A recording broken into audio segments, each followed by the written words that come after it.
Welcome to the process. It is Wednesday, December 29th. I am Josh Engelman, and I'm here to break down what is a pretty nice 9-game slate. I'm sure we have plenty of ridiculous value and tons of COVID guys to go through, but we'll get to that at some point in time. Before we do anything, hit that like button, subscribe to the channel, hit the notification bell so you know when everything goes live. Rough one yesterday, guys. Took a true beating. The ownership on Ricky Rubio and Jimmy Butler on FanDuel yesterday was preposterous. Rubio was 60%, Butler was 60%. Both guys had literal ceiling games, 1.83 and 1.82 FanDuel points per minute for both guys. I was light to non-existent on both of them, basically. Half the field of Jimmy Butler, 25% of Ricky Rubio. My night ended really, really early. Just truly insane. Well, ridiculous night of scoring just in general, but last night did not go well for me. So I'm ready to wipe the taste of whatever the hell it was that happened yesterday out of my mouth. We got a lot to talk about. 9 games, going to take a while. So I think that we want to just go ahead and dive in. Ronald Jones, they were free squares. They were good plays relative to their salary. I agree. I also think they were overowned by quite a bit. I think that's kind of preposterous ownership on an 8-game slate, given the comparable plays that existed. But that's neither here nor there. It's sour grapes, maybe. Maybe a little bit of sour grapes. Tired. I would like to go back to sleep, but we got 9 games to talk about, so let's do it. You guys know the drill. I got my coffee today. It is necessary for today. I hope that you have something to cheers me with. Coffee, tea, water, whatever you got. Gatorade would actually be a delicious drink for right now at this moment. But for now, rise and grind. Let's get that in there first. Cheers, everybody. Good morning.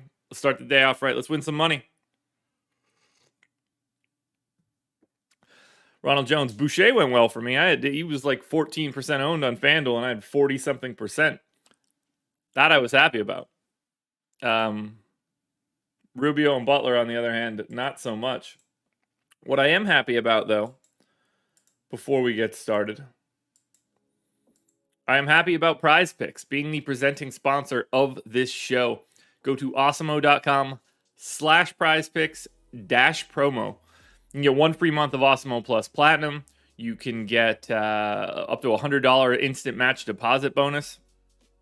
Can't beat it. We've got free player prop tools on awesemo.com that will help you out and help you make your basically parlay cards. And if you do up to 5 bets in one card, you can get 10x your entry fee.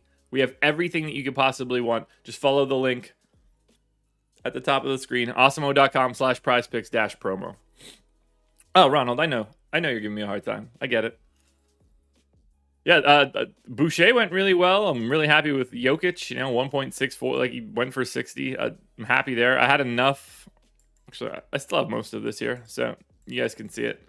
I didn't click refresh or anything on this table.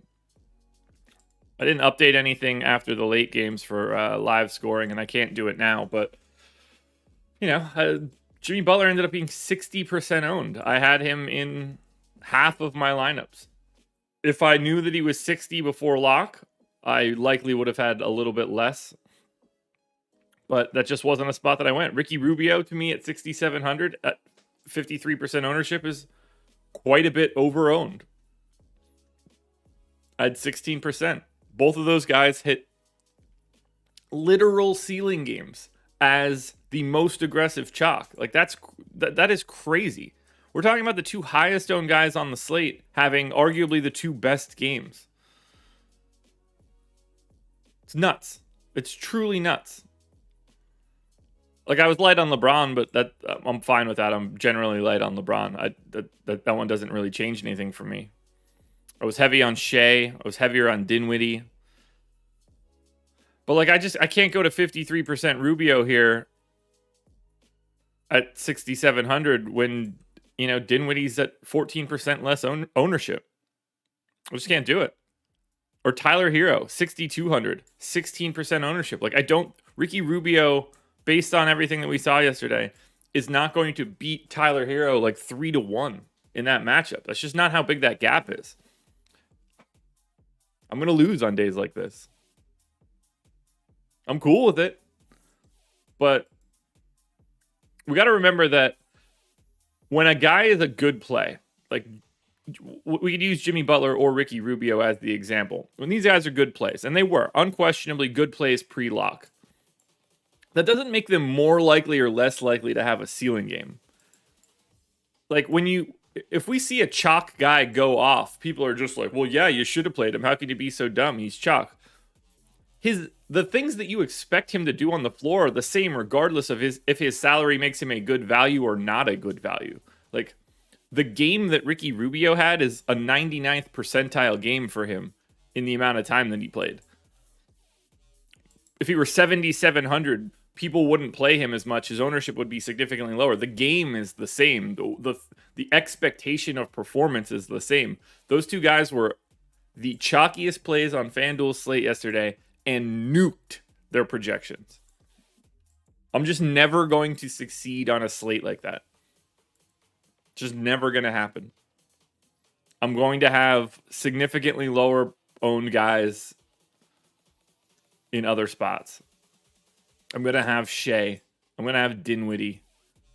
I'm going to have Lou Dort at 13% ownership and 5,600. Less than teens Jokic. Super low owned Joval. Like, I'm just casting a different net. And on days when those guys nuke, it's going to be a problem. That's my rant. Had to get it out of my system.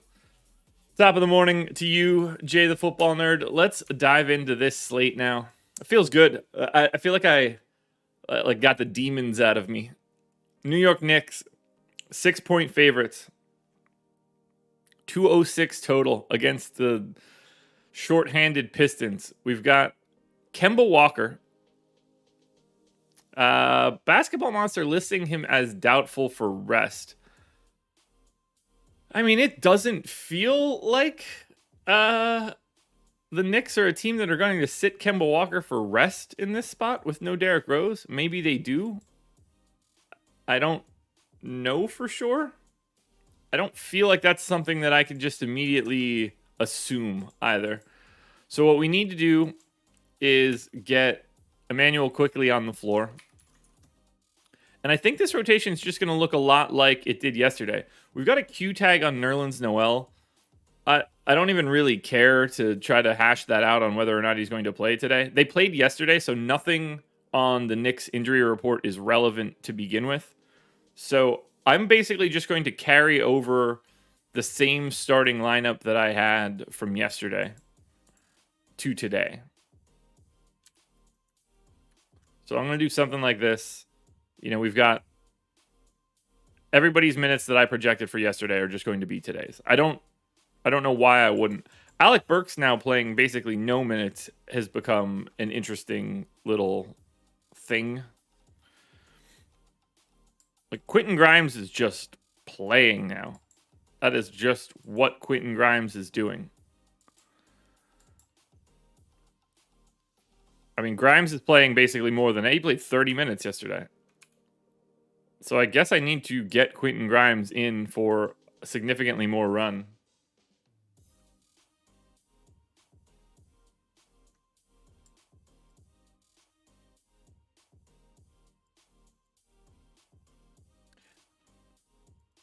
Yeah, I mean, look, like I get that they were great plays. It's just a bummer that the two chalk plays hit their like 90th plus percentile outcomes. That's crazy. That's what's going to create 470 point scores on FanDuel. I guess I need to take a bunch of these minutes away from Alec Burks and maybe a little bit away from Fournier.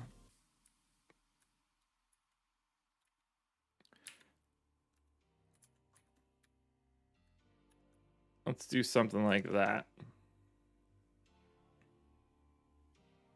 That'll work. Oh, if you guys don't watch the breakfast menu on the Awesemo Odds channel, Ben and I gave you guys a three leg single game parlay yesterday that hit. Nuggets, Warriors under, Jokic under points, Curry under assists. So we gave that one out at 4-1 yesterday. Hope you enjoyed it. If you watched and bet it, I know somebody did because they tagged me. All right, Knicks rotation is basically the same. I gave Grimes some more minutes. We're not changing any rates. They're not going to look all that good. Detroit, on the other hand, this one should be just a real treat to do. So for the Pistons, oh my God. No, Killian Hayes, Cade Cunningham, Jeremy Grant, Isaiah Stewart, Olynyk, Lee, Joseph, Jackson, Lyles, Livers, Magruder, Chris Smith. They've got Trayvon Palmer and Justin Robinson. I'm pretty sure I have Justin Robinson on a different team, or maybe that's Justin Anderson. No, Justin Robinson I have on Sacramento. Let's go ahead and move him to Detroit.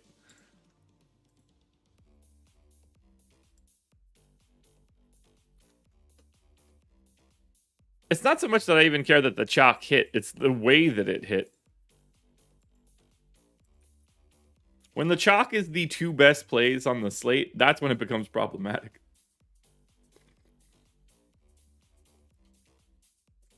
I just know that I'm never going to get that sort of lineup construction. All right. 1, 2, 3, 4, 5, 6, 7, 8, 9. All right. They got a ton of guys available. Half of them are fake. Servitis is back, which is hysterical. Okay. Building out Detroit here is going to be a real chore. So Sadiq Bey is just going to play a ton. That's just what's going to happen. Frank Jackson is going to play a ton. Hamidou Diallo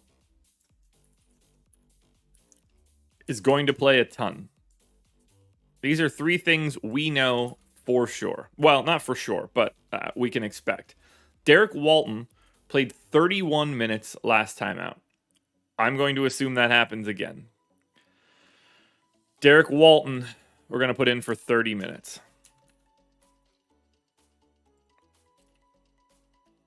This is a truly terrible basketball team to like the nth degree. Check Diallo, Luka Garza, Jamorko Pickett. All right. By the way, if you haven't hit the like button yet, do so now. 74 viewers, just 29 likes. That is not the ratio that we're looking for.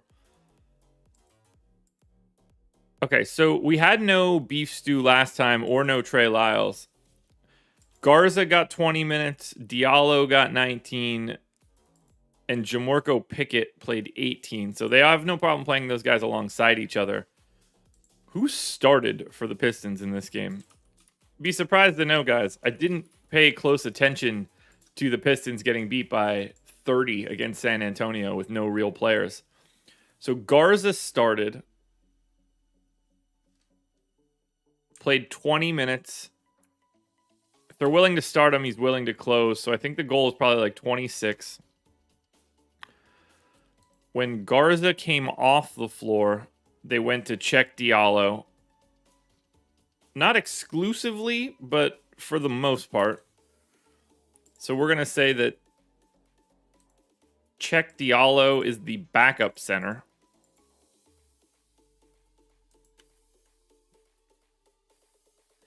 And then we're got to give Jamorko Pickett a chunk of time. We'll give him 18 minutes.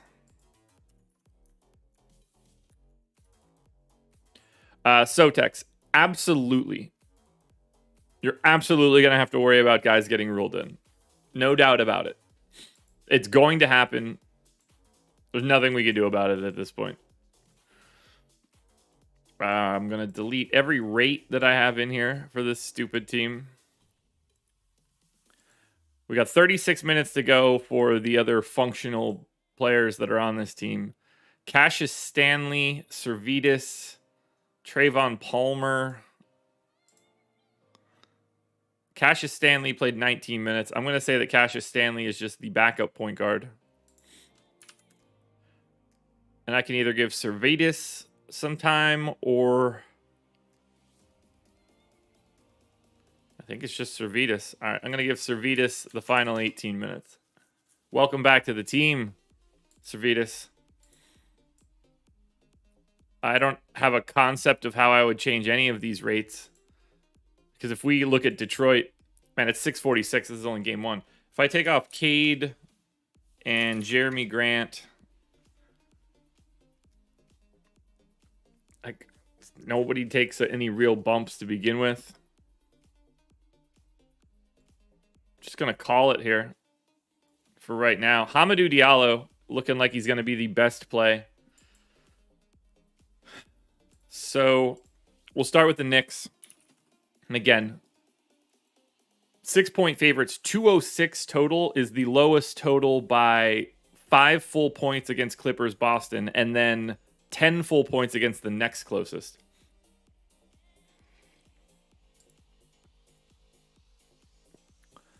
Servetus averaged about 18 minutes last couple of games. Servetus played one game, played 17 and a half minutes. He has not been playing in the league, nor should he. He doesn't belong in the league. He is only here on this Pistons team as a favor to his agent, whose dad runs the team. That is a true statement. Julius Randle looking solid on FanDuel. Kemba Walker, if he's playing, looking solid on DraftKings. Mitchell Robinson looking solid across both sites. Not a lot of priorities for the Knicks. On the Pistons, you got to play Hamidou Diallo probably a lot. 6K and 6,200. I think he's just going to be the guy. And then Sadiq Bey looks okay across both sites. Well, looks okay on FanDuel. Doesn't look great on DraftKings. Frank Jackson's a solid value across both sites. Derek Walton and Luka Garza are both value plays on DK. You're not going to be happy playing anything in that game. That much I can tell you. It's going to be gross. Hornets, 2.5-point dogs in Indy for Charlotte. No Miles Bridges, no PJ Washington, no Scotty Lewis. So this is basically the same rotation that we just saw Charlotte play on Monday. I don't really have a different direction that I want to go. 27 minutes of Mason Plumlee works. Nick Richards looks fine for 13 minutes. I'm pretty happy with everybody's playing time here. I mean, LaMelo sort of scares me. Don't know what else I would do with those minutes. Let's maybe take him down to 32. Take him up to 12. Or 13. Well, technically 13. 26 for Cody Martin feels fine. 34 for Gordon Hayward feels a little high. 32 for Kelly Oubre feels about right. Let's do something like that.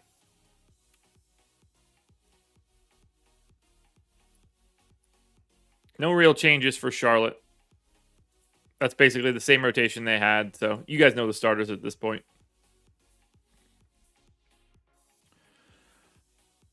All right, Indy. I know they got guys out.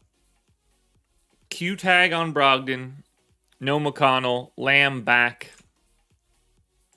What do we know about Malcolm Brogdon? Don't think he's been in. Yeah, missed the last 2. Basically missed the last 4 for all intents and purposes. Ooh, so what do we think? Do we think we get Malcolm Brogdon back? He's missed 2 straight. He's been off officially for like 8 days. I mean, if he's questionable, that works. Brad Wanamaker is no longer on Indiana, so let's refresh that for sure. I think we have to assume that Malcolm Brogdon's going to play. And when he plays, he like plays, so give him 32 minutes. We're over by 6 at this point. 33 for Turner is fine. Oh, I don't even have Sabonis in. Let's delete all of it. 33 for Turner. Goga's just not playing, so we can give that straight backup run here to Sabonis plus another 19. I'm going to take Turner to 32, actually. So let's do that. Got Brogdon in for 32. We've got Karis LeVert going in for 34. We've got Justin Holiday going in for 28. Duarte going to play probably 30, 28. 28 probably works.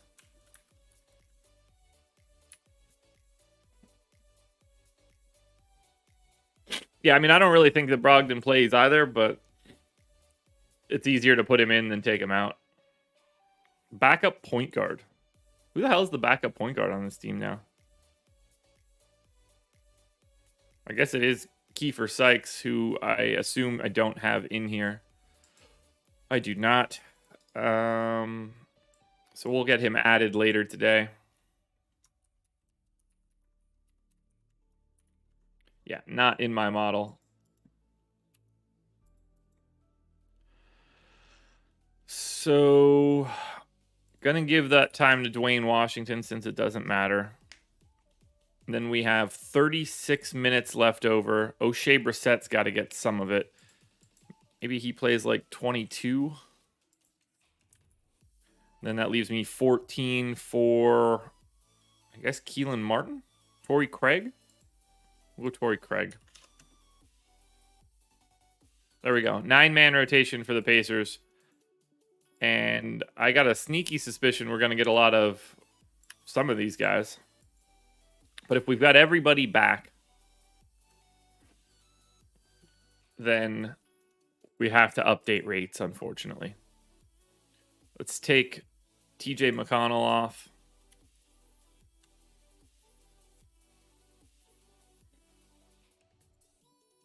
I think having 8 days off is interesting. He might try to get out there. It obviously didn't work the last time for him. Brogdon usage rate 24. Karis LeVert usage rate 27. Make that 26.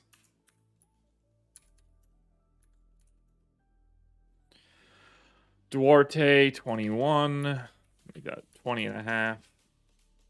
Justin Holiday, no usage basically. Miles Turner. And then O'Shea Brissett. I mean, this is the problem here for Indy is that this is such a great matchup. We really want to know who's in and out. So, like for Charlotte, I think Terry Rozier looks good at 6,400 across both sites. Probably not going to pull much ownership. Happy to go to LaMelo.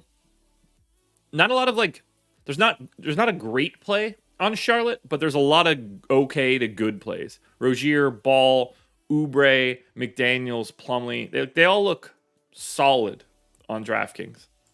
No priorities. Indy, though, like if Brogdon's out, we'll be able to bump these guys up, but Sabonis is 8,400 on FanDuel and 10,700 on DraftKings. These aren't even comparable. Like Sabonis is a really good play on FanDuel and not on DK. Karis LeVert is a really good play at 6,600 on FanDuel. He's 9,100 on DraftKings. Like they're just completely different plays. Miles Turner's decent on both sites. Brogdon, you probably don't play either way, but he's okay across both sites. Weird pricing there for Indy.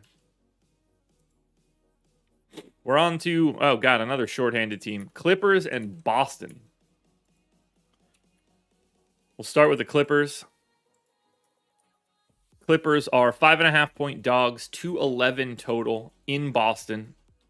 For the Clippers, we have no Reggie Jackson, no Paul George, Batum, Hartenstein, Preston, Scrub, Moses Wright. So I think that's the same exact rotation that we had last time out. Clippers in that last game lost by 3 to Denver. Is that the right game?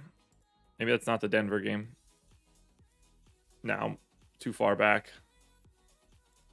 Lost by a ton to Brooklyn. Wrong game.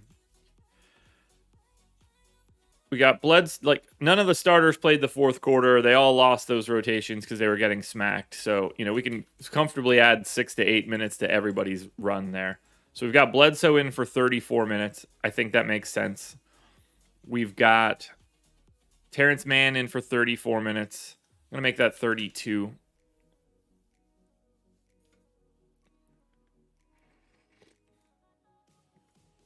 I'm not really worried about Lamb if Brogdon is in.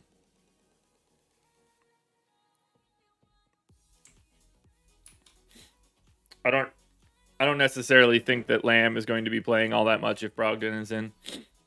I think it's more likely that it's Torrey Craig as that ninth guy, or even Keelan Martin.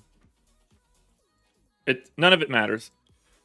Whoever gets 14 minutes, whether it's Keelan Martin, Torrey Craig, none of those guys are relevant from a fantasy perspective, so I don't really care who gets the time. The only thing that matters when projecting guys are the guys that can actually end up in a lineup. The backup rotations for some of that stuff is meaningless. All right, who else do we need to give time to? Luke Kennard, I think 32 minutes is fine. Zubats at 27 seems fine. Who's the final starter then? Was it Morris? Oh, yeah. Morris started, played 27 minutes. Was supposed to be on a minutes limit. Wasn't, clearly. So I'm going to take Coffey's minutes out, Boston's minutes out, Winslow, Keon Johnson, and Serge. So this is what we know we have. It seemed like Marcus Morris was going to be able to play more. I mean, he played the entire second quarter. He played like 20 straight minutes. So if he's closing, he's playing 30 minutes. So I'm going to get him up to 30. And then we're going to say Ibaka plays like 15. That all makes sense. Brandon Boston played 27 minutes, but at the same time, we got to take off at least 8 for basically everybody else. So instead of Boston playing 27, he needs to play about 22. Same for Amir Coffey. Like, it probably needs to be like 18 or something along those lines. So we'll give Coffey the backup run there, plus another 4. We'll give Brandon Boston those 12, plus another 10.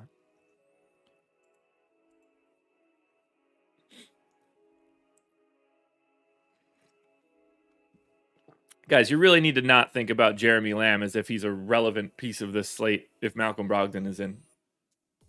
Because he's not. He's not. Jeremy Lamb's played north of 20 minutes twice in a month and a half, maybe all season. They have everybody back if Brogdon is back, outside of TJ McConnell. He's just like, Jeremy Lamb could not be more irrelevant. I promise.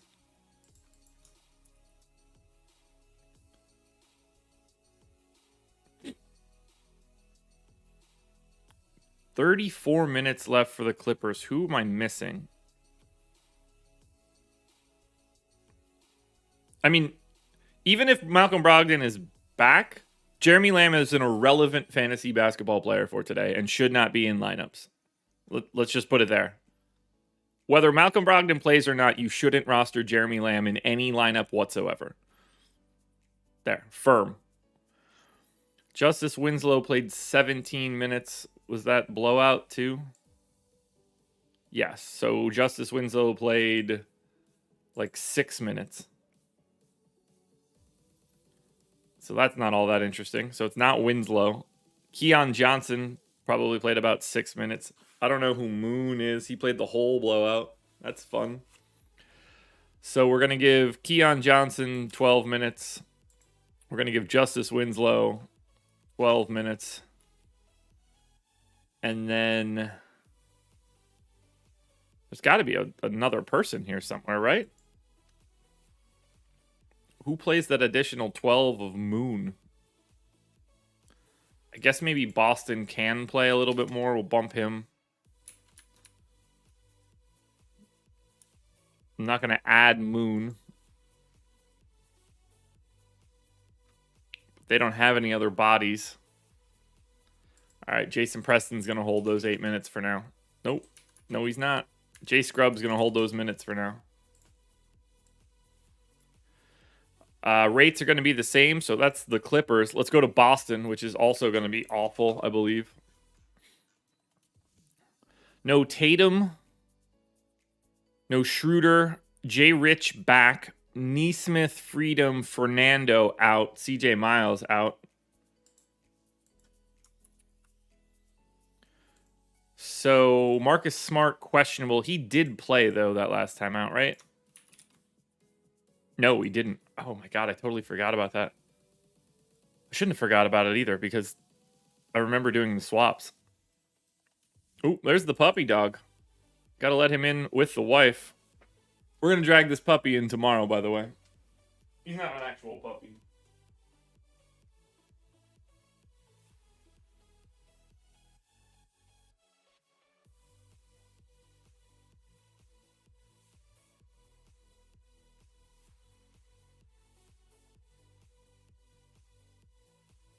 There we go. Had to let the pup in. All right, let's try to figure out this Boston team. So I think we have to assume that Marcus Smart is going to play. I haven't looked at his blurb yet, but it's a cut on his hand, so it stands to reason that he's probably able to play here. So I'm going to cut this entire rotation here from Boston. We're going to get Time Lord in first. We're going to say Robert Williams plays, 28 minutes. Al Horford played 34 with no Smart, no Tatum, no Schroeder here. I'm willing to give him 29. We're going to give Marcus Smart 34 minutes. We're going to give Jaylen Brown 36 minutes. These are all pretty easy so far. Grant Williams played 28 minutes this last time out. I'm going to try to give him those same 28 minutes again. Josh Richardson has been out for 4 games. I don't know how many minutes he's going to play in his return. I'm going to give him 28 just to test it out a little bit. Starters would likely be Smart, Langford, Brown, Horford, Williams, probably. Something like that. So I don't know how many minutes we really need to give Peyton Pritchard here. Maybe he gets like 26. Romeo Langford gets... I guess I gotta give Wancho some minutes too, maybe? No. Maybe not if Smart and Richardson are back. Because I think Langford plays like 28 minutes. So if I give him that time right there, I don't think I want to move Jaylen Brown to the 4 at all. They're going to play more than an 8-man rotation, I think, too. 1, 2, 3, 4. What'd they do here? 3, 4, 5, 6. Well, they went 8 there. 1, 2, 3, 4, 5, 6, 7, 8, 9.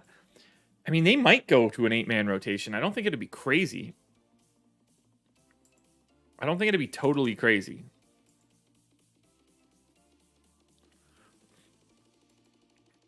I mean, I expect Grant Williams to play some bigger minutes. I don't know why he wouldn't.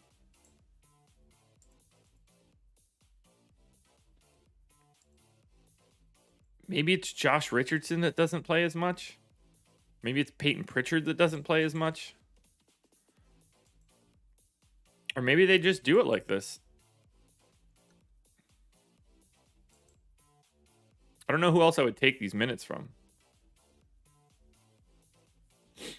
Josh Richardson's minutes are the biggest issue here. This whole team might be a problem to me if everybody's in.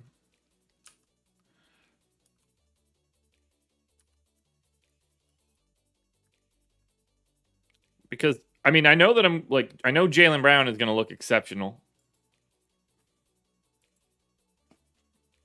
Everybody else probably does too. Let's evaluate this game. 7:05, by the way, 150 viewers, 68 likes. Let's hit that thumbs up if we haven't done it yet. We're taking our time through this slate today. We got nothing but time on our hands. Super weird, Dirty Dan. Appreciate it, though. Super weird, though. Eric Bledsoe, 5,500 on FanDuel. Great price tag still. 6,400 on DraftKings is okay. Man and Zubats are both fine. No priority plays from the Clippers for right now. On Boston, Jaylen Brown, 8,800 on FanDuel. I mean, we're going straight back to him. Crispy, what's going on? Jaylen Brown looks exceptional on FanDuel. Pretty solid, even still on DraftKings at 10K, but that's a heavy price tag. And his ceiling is tough.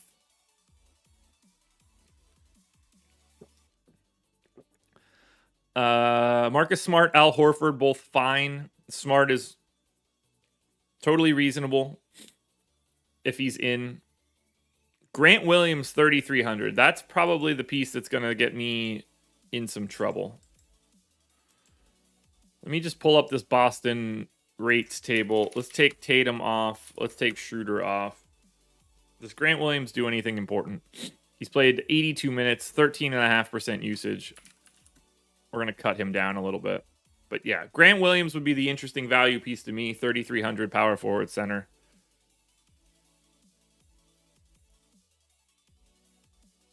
I don't really have any interest in Peyton Pritchard at 6,200 on FanDuel. 5K, there's something there, but if Smart is in, I think Pritchard's only playing like backup run. And at that point in time, you know, if you think he gets 26 fantasy, if you think Pritchard plays 26 minutes, I think his ceiling is about 37 fantasy points, which is solid, but he's not really hitting that all that frequently. Not the best game in the world. We got better stuff here. I can't imagine what this is about to look like. I honestly don't even want to see it. Atlanta Hawks taking on the Chicago Bulls. The Hawks are 8.5-point dogs. I believe Atlanta had some more positive tests yesterday. I mean, look at this nonsense. No Bogdanovich, Hunter, Collins, Herter, Gallo, Okongwu, Wright, Williams, Johnson, Owundu, Jang, TLC, Cooper, Malik Ellison. They've signed Chris Clemens, which I have, Justin Tillman, which I have but don't have him in my model, Cameron Oliver, I don't have in here at all. I mean, what in the world are we supposed to do with this?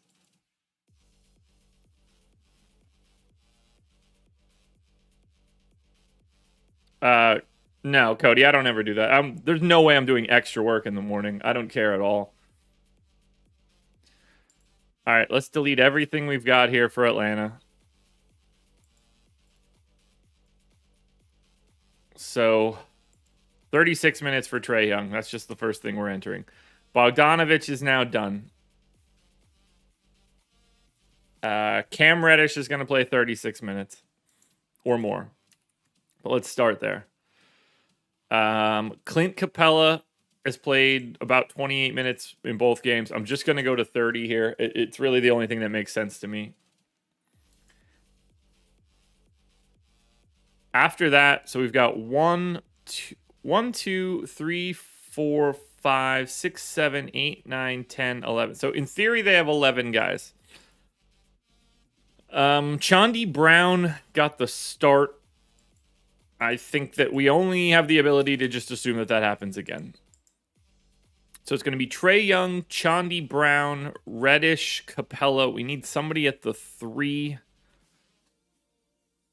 Malcolm Hill. Does Malcolm Hill start? Who's Malcolm Hill, I guess is probably the better question, too. We're going to play Gorgie Jang, 18 minutes here. Jang and Capella split the center minutes. It's good to know. It feels like Skylar Mays is just going to play a lot today.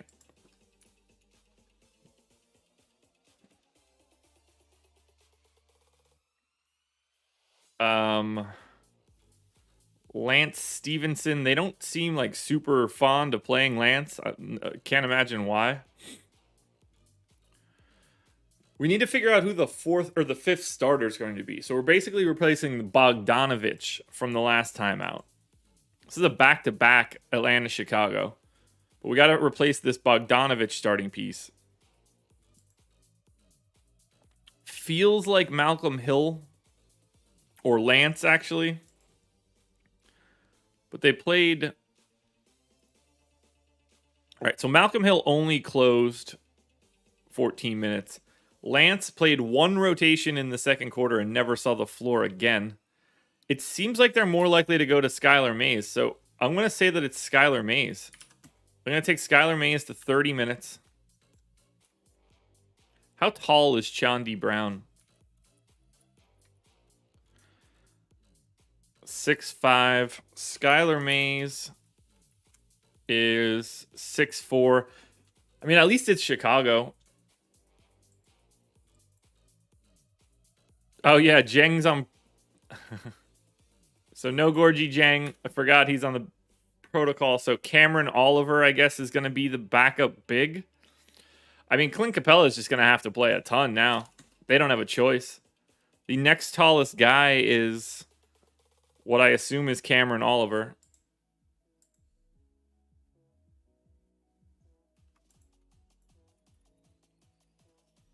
Cameron Oliver is 6'8". Okay. Otherwise, maybe Justin Tillman. How tall is Justin Tillman? Undetermined. This is craziness. All right, Malcolm Hill, 24 minutes. We still need to give Lance 20 minutes.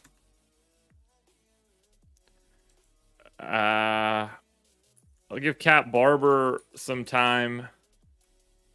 And then I'm going to have to get him added later. It's not going to happen right now. But Cameron Oliver is likely going to play the backup run.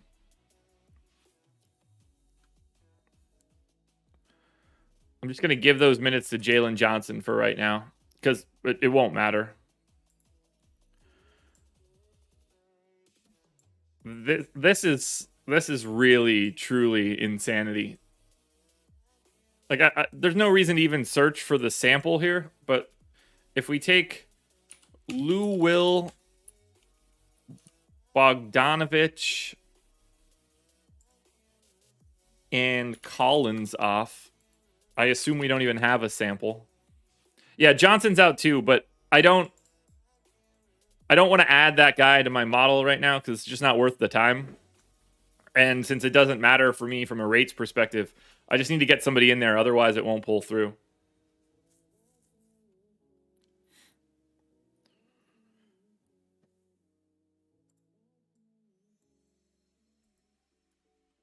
All right. This is the best that I could actually hope for right now.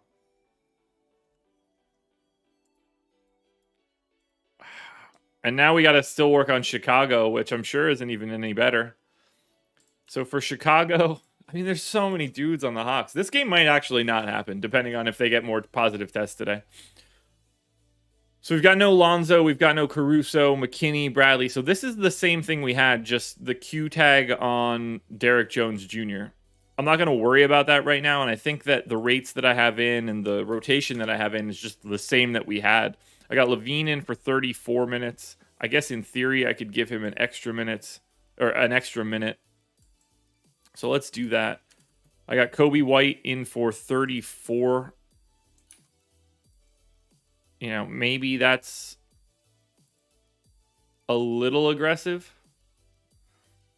But he started the foul trouble? Yeah, so he got into foul trouble. Probably lost a little bit of time. Yeah, so I'm fine with 34 minutes on Kobe White. He just lost a lot of time to foul trouble. DeMar, 36 minutes. I mean, it could be more. 34 for Vooch. That's fine. So that means that everybody else's rotation is just backup stuff. No real changes that I want to make here. So for Atlanta, assuming whatever I have in here is correct, Trae Young, obviously solid on FanDuel at 9,700. 11K on DraftKings is still worth it, but that's a healthy price tag. Cam Reddish clearly looks good for 5,400 on FanDuel. I think you got to jam him. DK, still good for 6,200. Capella looks pretty good across both sites. I'm assuming Skylar Mays could be in the starting lineup here. I don't know that for sure. It could just be Chandi Brown, Malcolm Hill. It's something we want to pay attention to. But I think we want to go to some combination of like Mays, Brown, and Hill. I don't really know who for sure. Starting lineup will matter a lot. Reddish and Trae Young are the best options, though. For Chicago, DeRozan is 9,200 on FanDuel, 9,600 on DraftKings. Looks solid across both. Vooch is 8,300 on FanDuel, 9K on DraftKings. Looks pretty solid across both. Kobe White is 5,600 on FanDuel and 4,500 on DraftKings. You're playing a lot of Kobe White today on DK. Levine's FanDuel price is still 8,600. That's dumb. He's 10-1 on DraftKings. Harder to get to. Those are the only four guys you're probably getting to from Chicago, though. Wild slate. This is going to be a wild slate. Lake Show. Lakers are 4.5-point dogs in Memphis. 225 total for the Lakers. No AD, no Ariza, no Nunn, no Rondo. We don't know the status on Ellington, Reeves, or Bazemore. I mean, honestly, I don't think that we could really assume that this is going to be any different than what we saw yesterday. We did not see Dwight Howard play or DeAndre Jordan. They did not play a center that isn't named Stanley Johnson. That is interesting to me. I don't know if that happens against Memphis just because it's pretty easy to throw Dwight Howard out there for some time against Steven Adams.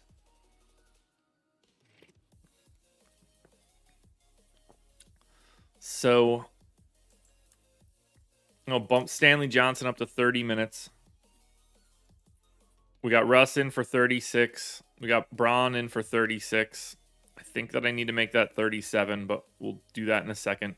Melo I have in for 28. Malik Monk I got in for 30. Sounds to me like it might actually end up being more than that. So Talen Horton-Tucker was the guy that didn't play as much yesterday. That's interesting. Why didn't he? They won. Talen Horton-Tucker off the bench. No foul trouble. Didn't close. I guess he could in theory from time to time, but I'm going to take that down to 28. And we'll bump up Avery Bradley to 28. That looks fine enough to me. Rest of the Lakers rotation is just the same as it was. Really digging some Stanley Johnson today, though.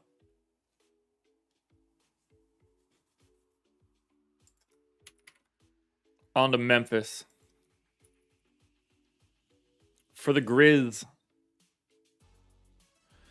No Brooks, Melton, Conchar. So we know we need to take those Conchar minutes out. Everybody else we've known has been out. So who did we see play for Memphis this last time with no Conchar? Oh, no, Conchar was still in. Now he's just out. Alrighty. So we've got Ja in. I'm going 34 minutes on Ja. No, we're going to stay 33. 19 for Tyus, because they are playing alongside each other a little bit. Yeah, for about 5 minutes. So that works. I got 26 in for Adams. I'm going to bump that to 27. They don't seem to ever want to go to Tillman. I got Jaren Jackson in for 29. That's fine. Killian Tilly's minutes look fine. Brandon Clark's minutes might be a little high.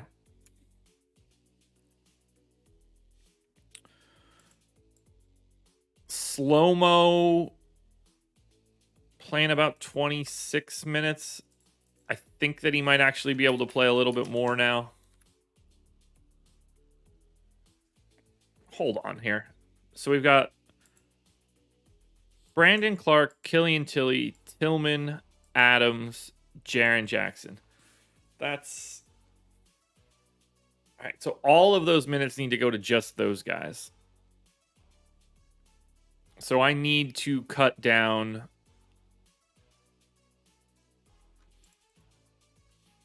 Tillman and Clark. Okay, that's fine. Otherwise, those minutes didn't make sense. Yeah, so 28 for Anderson. That could be more. I feel pretty good with Bane in now for 34. Who do we think is going to take those Conchar minutes? That going to be... So we're going to see Morant, Bane, Anderson, Jackson. Yeah, Kyle Anderson's going to start and play 32 minutes. And then we just have to give extra time to whatever rando dude on the bench needs to be in. I mean, in theory, they could they could just stay going to a 9-man rotation. Like, they played 10 guys, but, like, Tillman doesn't really count.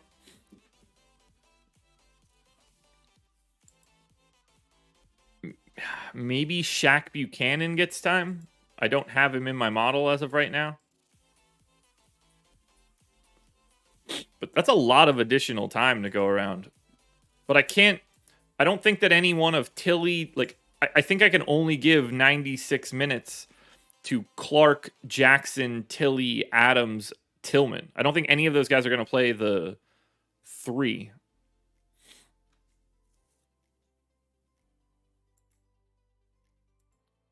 So we need minutes for the wings.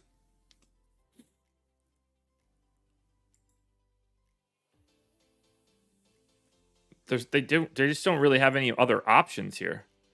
Morant, Bane, Anderson are just going to have to play really big minutes. Some guard is just going to have to get some additional time. They don't have the right bodies to do this otherwise.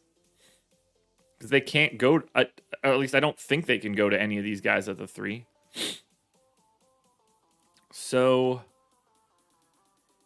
I'm going to say that Shaq Buchanan's going to get time. I just don't have him in the model right now. So some of these guys are just going to have to be placeholders. We'll give Tyrell Terry 13 minutes. And I'm going to let Culver hold 13 minutes. But the rest of this, I mean, we're going to be jamming a lot of Kyle Anderson, a lot of Memphis just in general. I mean, remember, this is a pace-up spot against the Lakers. So for LA, I think LeBron looks okay. I'm probably still not going to get to him, but 11-2 on FanDuel, 11-8 on DraftKings. Malik Monk, 4K on DraftKings. Stanley Johnson, $3,300 on DraftKings. There's some things to like here for the Lakers. But for Memphis, Desmond Bane is $7,600 on FanDuel. Not ideal. $6,200 on DraftKings. You better be playing a lot of Desmond Bane. Ja looks incredible across both sites. Big time usage bumps when some of these guys are off the floor. Kyle Anderson, $5,100 on FanDuel, $4,600 on DraftKings. I think he's going to play 32 minutes. Kyle Anderson might be the best play on the slate right now. You can always go to Jaren Jackson. You could always go to Steven Adams. Memphis is the best team on the slate today. So far. Of everything we've looked at, Memphis is the best team we've looked at. 181 viewers, 96 likes. That's when you're getting the info right now. This is the best team by far. Kyle Anderson just looks exceptional. There's no real way around it. If we look at Memphis and I just put Ja Morant on and take Dylan Brooks off, Kyle Anderson has a 15.8% usage rate. So I'm just going to take that down to 16.5 just to soften the edges a little bit. But Ja's got a 34% usage rate when he's not on the floor. Desmond Bane looking exceptional as well. Jaren Jackson with Ja on and Brooks off. Jaren Jackson, 22% usage rate. If we take Ja Morant off the floor, though, and we just say with Dylan Brooks off, Jaren Jackson goes up to 26. I'm going to take that down to like 25 now. Yeah, we're going to get just a ton of Kyle Anderson. Best play. Best play. We're on to the Miami Heat. Suck it, Jimmy Butler. Don't appreciate your nonsense yesterday. Don't appreciate your career high in assists on a fade day. So this is a back-to-back. We have no idea what the legitimate status of the Miami Heat is going to be. So I think the only thing that we can truly do right now for Miami is assume that they've got the same rotation they had yesterday. I don't really know how else we could do it.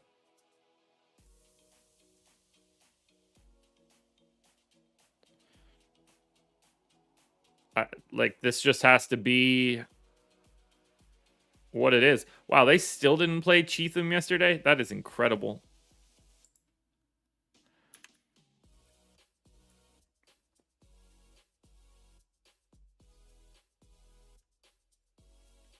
Yeah, I'm just going with basically the same rotation we had yesterday for Miami. We don't know, who knows if Butler's going to play on the back-to-back. PJ Tucker didn't play yesterday, so we don't know. So, pretty easily Gambit, because there's no such thing as that. Ownership matters.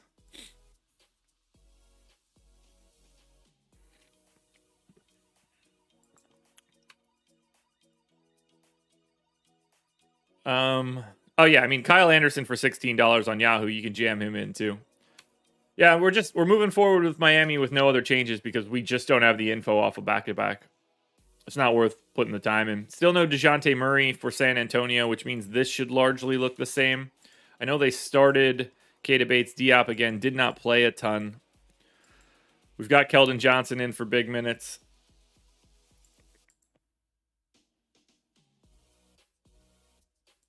Derek White in for 33, I think, is fine. I don't think we're going to be changing anything really here. I mean, maybe we cut Bryn Forbes' minutes. Thad Young's still not playing.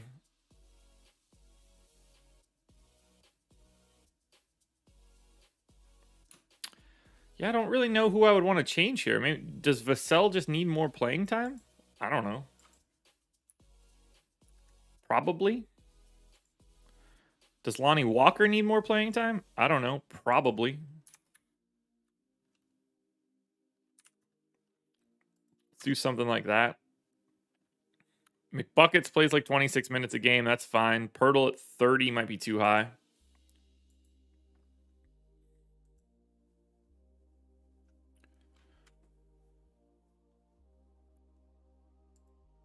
All right, let's take a look at Miami and San Antonio. For Miami, I think Jimmy Butler looks great. On FanDuel at 8,500 once again, we're rolling them back up here. 35% boom possibility.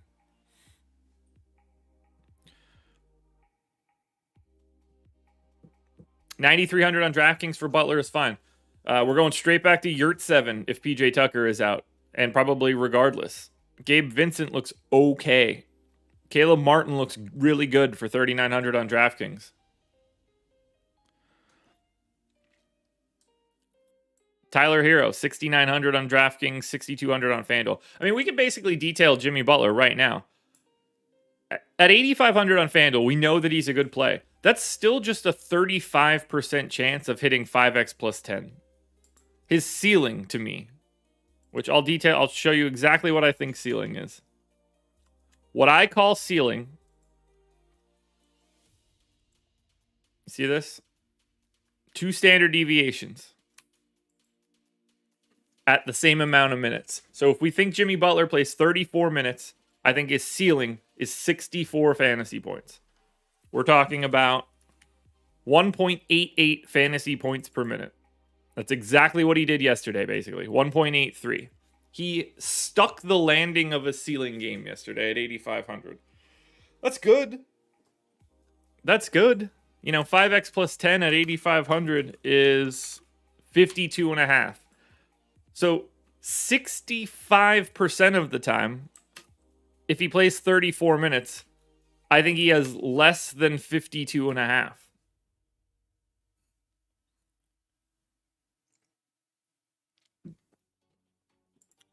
That's a lot when somebody gets to 60% ownership like he was yesterday. Look, at 40% ownership, I got 35% Jimmy Butler yesterday. I understood how good of a play he was. But when you get up to 60% on an 8-game slate, I can't agree that an $8,500 price tag guy should be in 60% of your lineups. I don't agree with that at all. For him to do what he did has nothing to do with like the ownership battle here. Yurtseven, Butler, Hero, and Martin. Those are the 4 best options in this game for Miami. For San Antonio, no real priorities on FanDuel outside of Jakob Poeltl, and that's not even a priority. White, Johnson, Poeltl, Vassell are your best options on DK.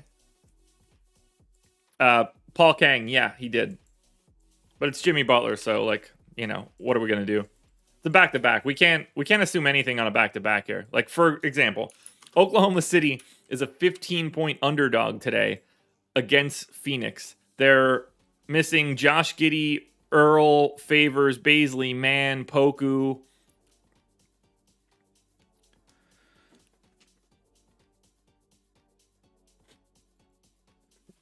I would have been way less likely to play Jimmy Butler in a single entry contest yesterday had I known his ownership was what it was.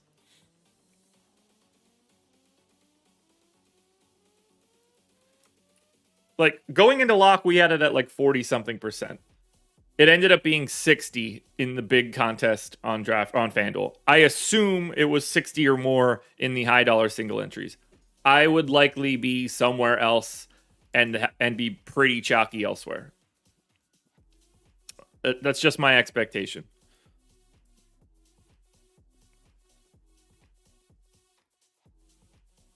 No guarantee there. Like, he's clearly still a really good point per dollar play. I just think that I'm going to be able to get basically the same projected lineup at a very large ownership discount. I mean, how in the world do we even project Oklahoma City? Yeah, it was 70%. Yeah, I mean, like, I just don't want to be there in that particular case. Probably. All right, so we're just assuming that Oklahoma City's the same team they were yesterday. Would that be right? A lot of Shea, a lot of Dort, and then a giant question mark for everybody else. I gave Aaron Wiggins 32 minutes. I think that's too much time. Who played more than I was expecting? Not Maladon. Certainly not. All right, Olivier Sarr played. Paul Watson can get more time.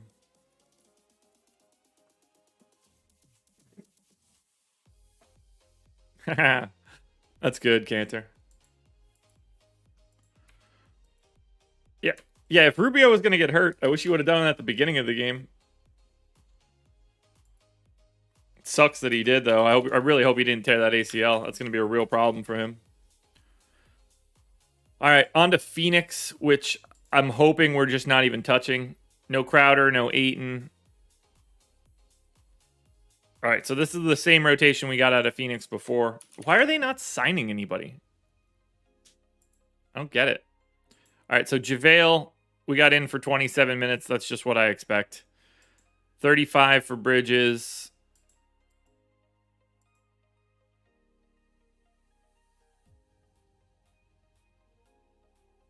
Yeah, I don't have any changes here. I mean, Jalen Smith played 29 minutes. That's an outcome. And they didn't play Chandler Hutchison at all. I don't necessarily think that's going to happen again. We'll bump up Jalen Smith, but I mean, it's just going to be JaVale season again against Oklahoma City. Why wouldn't it be? So OKC, I really like Shea. I played a ton last night. I'm going to play a ton again today. Lou Dort looks okay. After that, nothing. For Phoenix, JaVale across both sites, going to be an exceptional play. Bridges, Booker, Paul. I mean, somebody's going to play well here. against OKC. Best of luck figuring out how many minutes they play, though. Tough spot. 2 games to go, guys. We're at the 7:30 mark. We're at 200 viewers in here. We are over 100 likes. It's all good. Utah, 6.5-point favorites in Portland. We still don't have Donovan Mitchell. Everybody else that's available is here. We know exactly how Utah plays in these situations. I don't have any real rotational changes to make here. And I'm going to be getting to a pretty healthy amount of Rudy Gobert.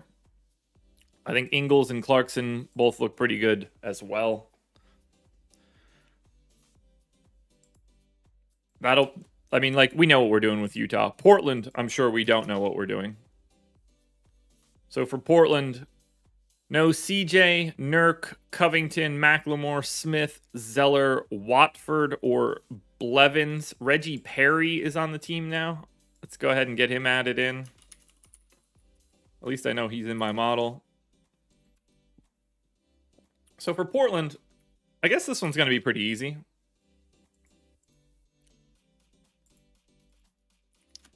By the way, guys, I'm going to announce this now. 1, go sign up at Prize Picks using the stuff on the link at the top. Awesemo.com/prizepicks-promo. Might give away another week tomorrow. We might spin the wheel on the short 4-gamer after we dig into it. So if you're listening to this right now, we're going to do a giveaway of a week of Awesemo Plus Platinum on the Process Show tomorrow. Everybody here, be sure to remind me. We'll end up doing it the same way that we did it last time. But yeah, let's give away a week tomorrow. Make sure you remind me, guys, tomorrow when we're about to, right before we do the crunches, we'll give away the week. So make sure you guys remind me. All right, Portland, Lillard in, good. Powell in, good. Nas Little in, good. Larry Nance in, good. Simons, we'll go to 30 minutes. Ellaby played a little bit more than I was expecting, but the rest of this is all fine. Snell played way less than I expected.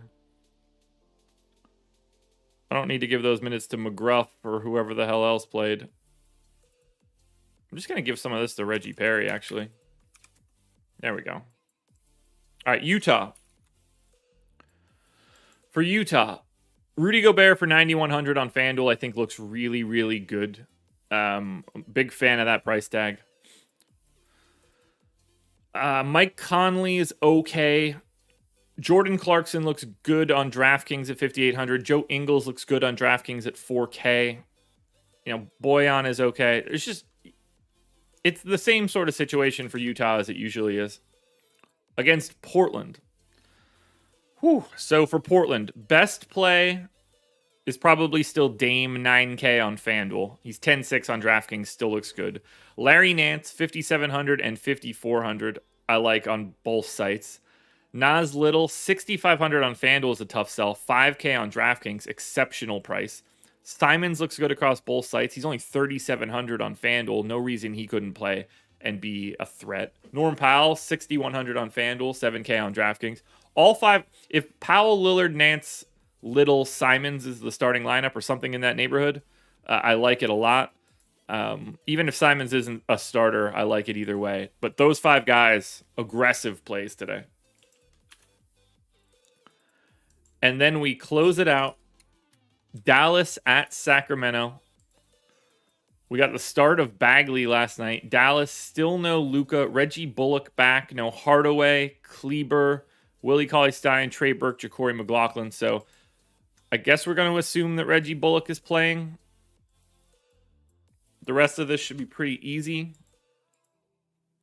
So Josh Green played 26 minutes. Who hasn't been playing? So I'm just going to give 18 minutes straight to Reggie Bullock that were Theo Pinson's. We got Brunson in for 36, Porzingis in for 32, Dorian Finney-Smith in for 36, Powell 24, good. I got Ntilikina in for 32. I don't know how necessary that is. When was Dallas's last game? They won. Ntilikina started, didn't really need to close. Was in foul trouble. Probably lost some time there, so I'm not too worried about his minutes. I do want to bring them down just 2. We'll bump up Josh Green. Sterling Brown played 5 minutes.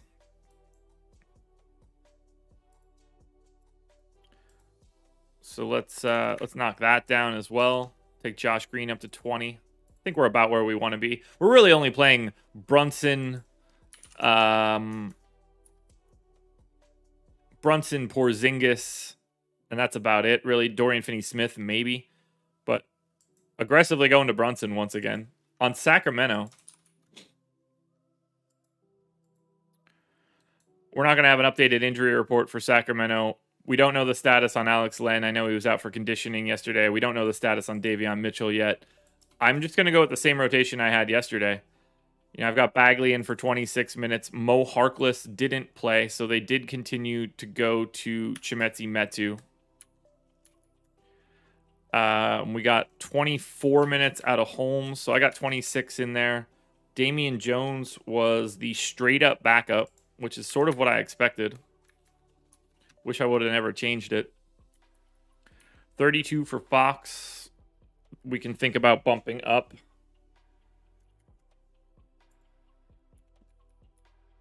Uh, 28 for Healed, I think is fine. So I think the rest of this rotation is okay.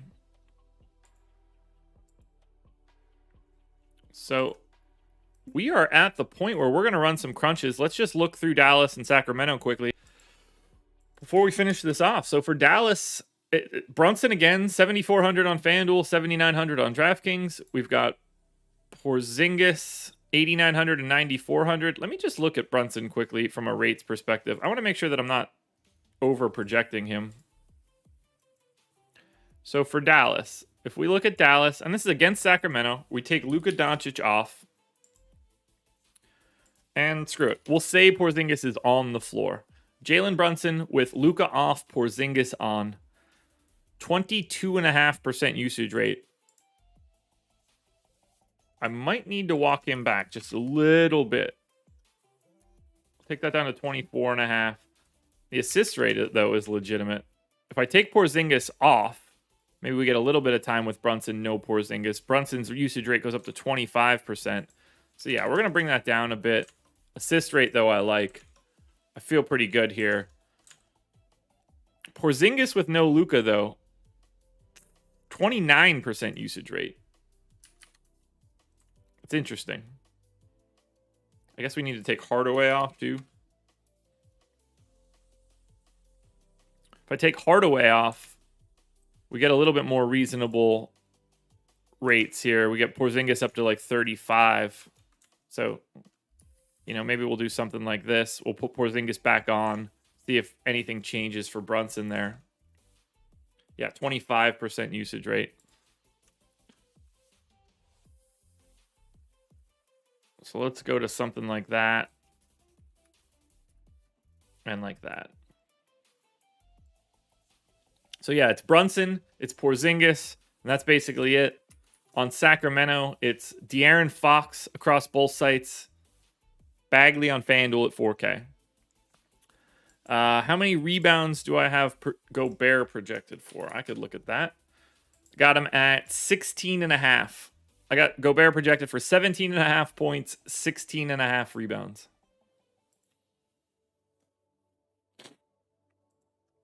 All right, let's run some crunches.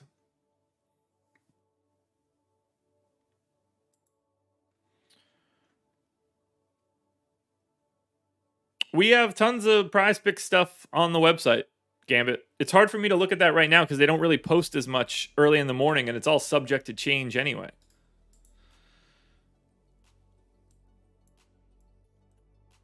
It's just hard for me to look through all of the prize pick stuff.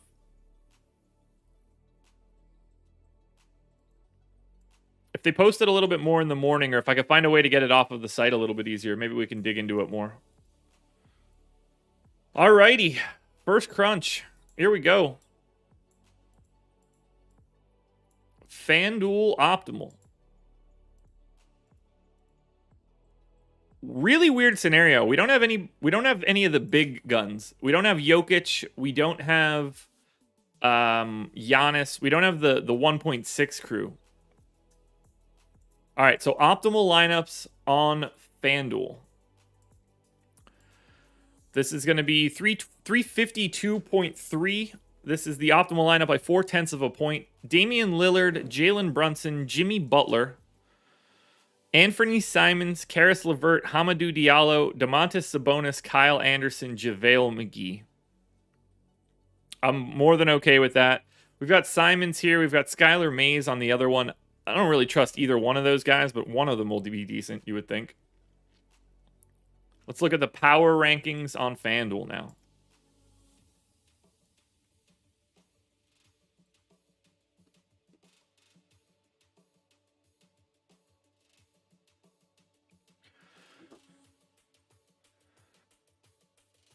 No real surprises at the top of this FanDuel run. Kyle Anderson, to me, seems like the very clear top option, given who all is out. So Kyle Anderson, Jimmy Butler, Hamidou Diallo, Jalen Brunson, Larry Nance, Damian Lillard, Karis LeVert, Jaylen Brown. That's everybody 20% or higher. Reddish, Fox, SGA, JaVale, Sabonis, Morant, Powell, Yurtseven, Bledsoe round out the 15% or higher. So that's where we're at power rankings wise for FanDuel. Let's check out DraftKings now.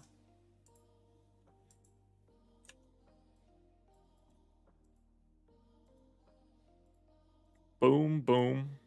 Optimal lineup on DK.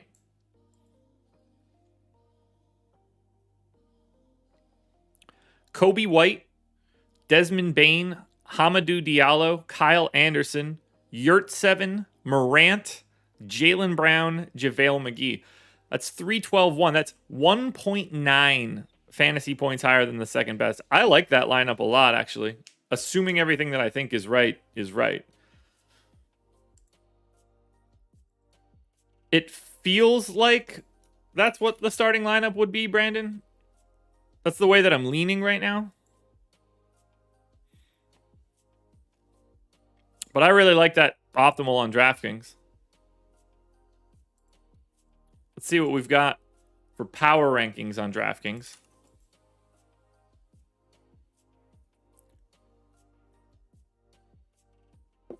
Yeah, no real surprises here. It's looking like Kyle Anderson's going to be at the top. Some combination of Kobe White, Yurtseven, JaVale, Diallo at the top. Ja Morant, Desmond Bane, Larry Nance, Nas Little, Frank. Oh, that's where the line is drawn, actually. All right, there's a very clear line here. So Kyle Anderson is at the top. Yurtseven is pretty close, but second. Then we've got Diallo, Morant, McGee, White, Kobe White, that is, Desmond Bane, Nas Little, Larry Nance. And then you can see there's a shelf here where we fall off after Nance. So that's a pretty good 1, 2, 3, 4, 5, 6, 7, 8, 9. Here's the interesting thing for you guys. So I think that's a pretty good 9-person core. They're the 9 highest ranked guys on this slate. But we really only expect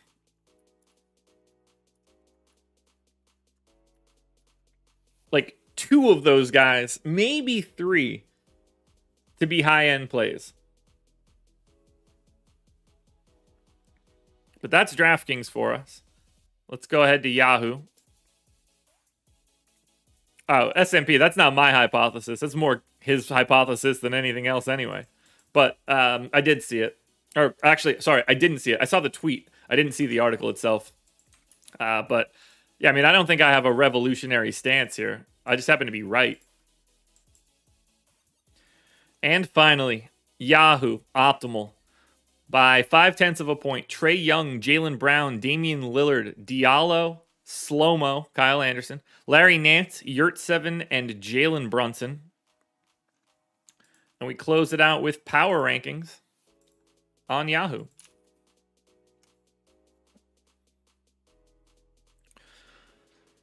Looking like Yurt 7 is going to be the optimal here. Maybe not.